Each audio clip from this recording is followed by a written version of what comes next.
I am going to talk to you today about the food stamp situation. And they are proposing cutting food stamps to about 70,000, over 70,000 Americans between the ages of 18 and 49 without dependents. Okay, now Trump's making a lot of assumptions about this particular age group.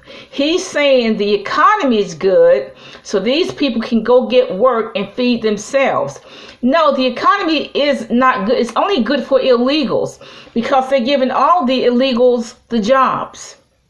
They're giving all the illegals the jobs in construction at $25 an hour. They're giving all the illegals the jobs in the school system as janitors. Okay. So what about dry cleaners and such? Okay. So the bad news is that Trump doesn't understand the true employment statistics.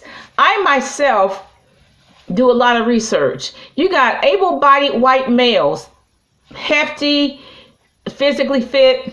They're going in Appalachia, they're digging into abandoned coal mines looking for copper.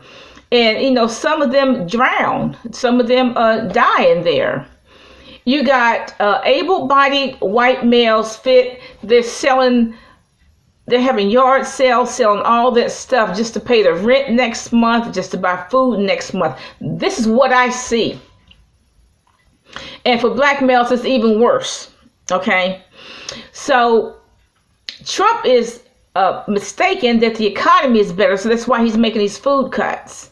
No, the economy is only good for illegals because they got all the jobs. It is not good for Americans. Anybody from 18 to 49, they're not going to get any food stamps. But the truth is, if they didn't need food stamps, they wouldn't be having them. Okay? People between the ages of 18 and 49, what kind of jobs are they going to get that the illegals haven't got? They're going to get the temporary jobs, and they may not get that. So I guess that's the bad news.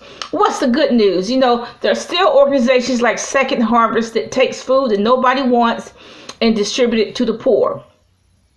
There's still a lot of organizations like that. Soup kitchens, they are still getting fresh produce from different sources, getting food that nobody wants. There's still a lot of discount stores. So, you know what? If you are poor, or if all you have is temporary work, you are still on the dollar economy. Okay. Now, the other good news is good for illegals. Because they have dependents, they will continue to get $300 per child in food stamps. They will continue to pick up food stamps in their Mercedes or their Infiniti. Okay. They're going to continue to have babies every year for Uncle Sam to take care of from cradle to grave. And they're going to get food stamps for the next 20 years. No matter what happens to the federal government. Now, that's good news for them. Now, these new food stamp rules did not say anything about cutting illegals off.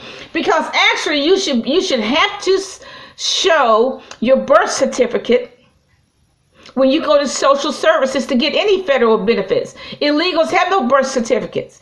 I think it should be a requirement that all illegals show their birth certificate in order to get any kind of housing benefits. And like I said, it's good news for them because they're going to continue to get $300 per child per person in food stamps, get fat, pick up their food stamps in Mercedes-Benz and Infinitis.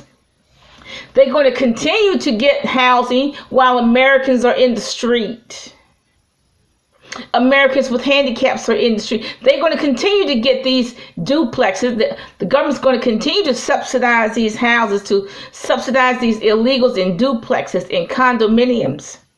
While Americans, handicapped Americans with multiple sclerosis, cerebral palsy, are in the street. You got 80 and 90-year-old Americans in the street with serious handicaps on the street. But you got illegals living in duplexes and condominiums and subsidized by the government. So Trump is missing it. Who's really benefiting from this so-called robust economy? It is not Americans. He needs to wake up. It is the illegals. They got the housing. They got the jobs. And now they're going to continue to have the food stamps. Have a nice day.